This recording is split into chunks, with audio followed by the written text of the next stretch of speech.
Welcome to part 3 of Alex Kidd and the Enchanted Castle. This level is the forest level and without a doubt has got the catchiest tune in the whole of the game. Yeah, you might excuse me, I might be humming it later on if I have nothing really to say. Right, the trees you can punch, sometimes you can run past them, but it's not really much of a problem. But this music, oh, I really can't stress how much this tune is so cool. These blocks, by the way, I didn't mention these before, the sort of black blocks, black shiny blocks even, are rubber blocks. You can jump on them and gain height, but I wouldn't advise it because sometimes you can jump into enemies, but you know, precision platforming, not one of my best, but luckily I didn't fall in the pit here, so that's alright, that's all good. You've got bees and lumberjacks in this one. Oh, and monkeys which come down from the tree sometimes, so they can actually catch you off guard.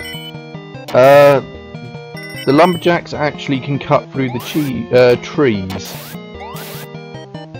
and they can also cut through the blocks, so sometimes they can catch you off guard, but sometimes you can actually punch things into them. Like sometimes when you punch a tree, a bit of the tree will zoom into the next solid object, which is quite funny sometimes when some of the enemies get caught by it.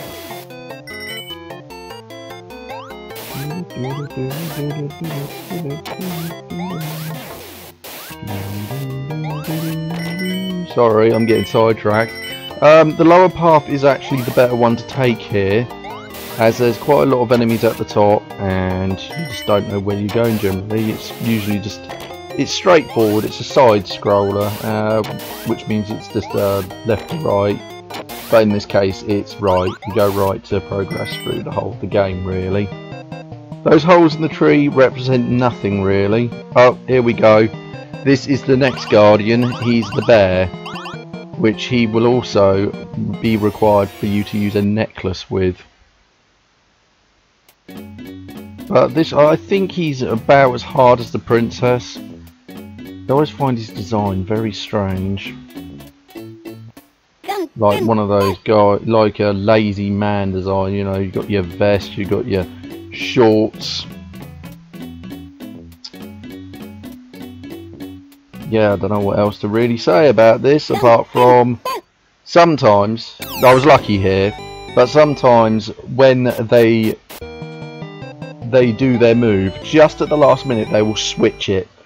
That is what the next guy will have. Right, Tropics Town. This is similar to the first one, a little bit harder but not much harder. It's your other opportunity to get a lot of items before going into the next area. I don't think I really do get many items here, but it's a very fun place to explore. Pogo sticks. I never really use the pogo stick, to be honest. I find that's because if you're in an area which has a flying enemy, if you jump into them from underneath and not on top, they will kill you, so bit of a waste really. And obviously I like conserving lives, even though later on you are going to see that that is actually really hard on the last 3 levels, and then it's the final level. Oh, I can't wait for that. Or the helicopter, or whatever you want to call it, level where you've got to constantly press A to stay afloat in the air. Oh, I'm going to die so much on that bit. Anyway, I'm trying to find the secret bit in here, but I can't remember where it is. So I've just decided I'm going to kill a bunch of enemies at the moment.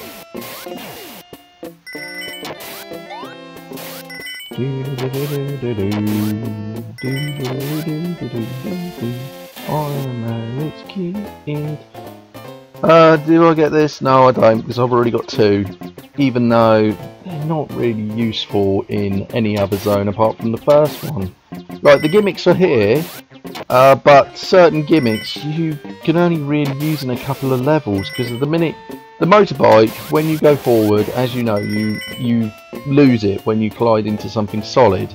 Well, in most of the other levels, everything is solid.